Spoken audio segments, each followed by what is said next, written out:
Well, we're continuing our look at native plants or native flowers of Oklahoma. And of course, here at our studio gardens, we have a native plant landscape, which you can tell is really reaching its peak. It's really starting to bright up with some brilliant yellow and orange colors. And I want to talk about that particular grouping of plants today, which is under the Rudbeckia genus. And the one in front of me actually is a native to the eastern part of the states, but Rudbeckia is also native to Oklahoma. But I wanted to highlight this one because this one was selected as the 1995 All-America Selection flower, and it's a cultivar called Indian Summer. And it's just spectacular. It's just started blooming the last couple of weeks, and in their little promo of it, they say that the flowers will actually get 6 to 9 inches across. And I brought a ruler just to measure some of these bigger ones to see. And from the end of one petal to the end of the other one, this one is truly 6 inches. That's just phenomenal, the size of those. And again, this is Indian Summer. It's actually being touted as an annual, although in many parts of the country it is a perennial and it would come back year after year. And again, the color is just spectacular.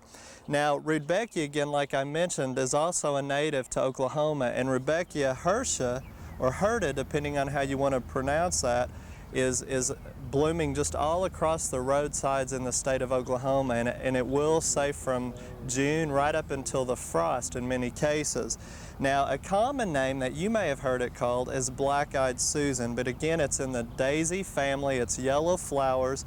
It's also sometimes called the poorland daisy because it takes poor lands, it really thrives in our prairie-like conditions, and it can get anywhere from 1 to 3 feet tall. Now, the Indian Summer cultivar is one that can get sometimes 3 to 4 feet tall, depending on the location that you put them in. Now, all Rudbeckias like full sun, and again, they're in the daisy family, and you'll be surprised at how many different species there are. There's actually over 30, and again, we have several here we want to highlight.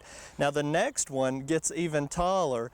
It's, as you can well imagine, it's called Rudbeckia maxima, or giant coneflower, and this one started blooming a little bit earlier, but it's probably well over 4 feet tall. It's actually a native to Texas, and this one has much bigger leaves, kind of a grayish tint, and kind of a waxy feeling or waxy appearance on them. But again, you can tell how large the plant is. Again, Rudbeckia maxima, and the flowers are quite large too. This one is actually starting to go on the downside of its bloom period. Now, one thing that you can do on this particular one especially is when they start getting tall and lanky like this, you can actually come in and trim those off, and you'll see there's one right here that has fallen over, and it's starting to send up another sucker there. Well, what I'm going to do is just come in and prune that out right at that point, and we'll put this one in the compost pile, and it's still falling over. But many times, once they're through blooming, you can come in and trim them and get them to bloom again in the fall before we get a freeze, so you can get double the enjoyment out of some of these. Now, I know some individuals as well who will go ahead and prune them early on in the spring and make them bush up a little bit more to keep them a little bit lower growing, and they'll get multiple stalks of blooms instead of one single one that branches at the top. This one too is a perennial in Oklahoma, but again, it's mostly native to Texas, but you'll see it even native in southern parts of Oklahoma. Now, on the end over here is an improved one that is promoted as well as Rudbeckia species. It doesn't really give me a specific species name, but the cultivar is Toto. It's dwarfer in appearance. You can see the flower is much smaller. The center eye of the flower is also rounder, but the rays or the flower petal is not quite as orange either, but really a nice appearance. The only thing that we're finding on this particular one, again called Toto, is an caterpillar insect that, just as the entomologists call it, patch caterpillar. And you can see here on the end where it's starting to skeletonize our foliage, meaning it just eats all the green off, leaving the veins. And in some cases it's quite severe, and we see the little caterpillar droppings. But over here is a plant that has actually been killed from the caterpillar. And this was an insect pest that we noticed a couple of years ago starting to show up on sunflowers. and then it will also get on the Wadilia, or the Indian daisy it's called, or the Indian runner, which is really Singapore daisy. And even on the Indian Summer Rudbeckia, we noticed a little bit of the skeletonizing. Now on the giant coneflower, the leaf is smoother. It's not rough and sandy like this one, so we haven't seen them on that particular one. It seems to be only on plants that has a rougher appearance or texture on the foliage.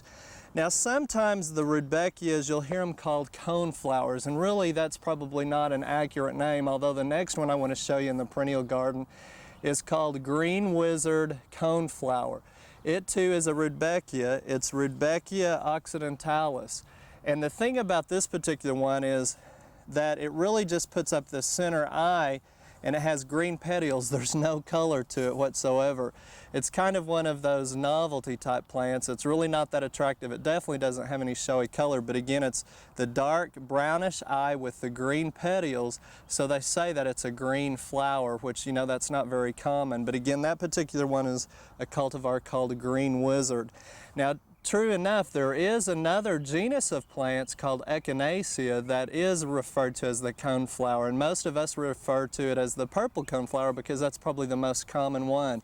We have one blooming now in our Indian garden. Again, it's purple coneflower, but those also come in pinks, which is a very different color. And this year in our all-white garden, we have a white coneflower, one called a cultivar of white swan is the particular name on it. Beautiful white petals again. And that one truly is referred to as the coneflower, but the genus is different, Echinacea. Now, if you're driving along the side of the road and you're looking for some of the wild Echinaceas or the wild Rudbeckias, you're also going to see some other prominent yellow type flowers this time of year. Coreopsis, and there's all kinds of those blooming across the state. A little bit smaller flower, much more dainty and delicate, as well as there's also some of the Helianthus species growing across the state, which is related to the sunflower or the Jerusalem artichoke, and those are starting to bloom as well later on in the summer and early fall. So you're going to see all kinds of different wildflowers along the state this year.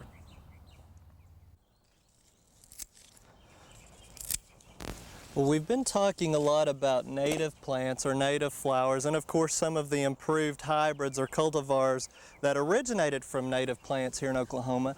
And there are literally hundreds upon hundreds of them located across the state. And this is a sure case of when it's a great time to have some good reference books. And I want to show you some of my favorite ones. Now, obviously, you want to get as specific as you can for your particular geographical or growing region. And that's some of the ones I want to show you. Believe it or not, there is a book called Oklahoma Wildflowers, and it's written by Dr. Doyle McCoy.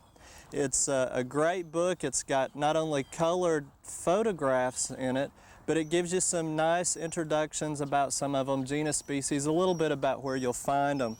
There's also some very specific ones on Missouri wildflowers and Texas wildflowers, and obviously some of the same flowers that grow in those neighboring states also are native to Oklahoma. So those are good ones that expand the types of wildflowers that you can find.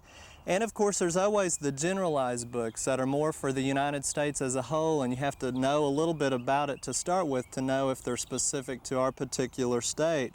But I think where most people get in trouble is when they're trying to grow wildflowers, especially if they plant the seeds in the fall and then the seedlings come up next spring. It'd sure be nice to have a reference of a book that you could use to see what the seedling looks like. And here's one called Wild Seed Farms, which actually is a seed catalog, and it's from Eagle Lake, Texas, out of Texas. It's a mail order seed company. But not only does it give you some cultural things about wildflowers, but you'll notice in the catalog it has a picture of a flower as well as what the little seedling would look like and then where in the United States it would grow. So what you want to do is look for any type of reference that will help you out in the selection of them, especially if you can find some of those in the seedlings. So again, check your local garden centers, check your bookstores to see what you can find, because there's so many out there. Any kind of good reference book will help you out in the long run as well. We hope you've enjoyed this classic from the Oklahoma Gardening Vault. Remember, even though these tips and techniques are timeless, there's always something new to learn in the world of gardening.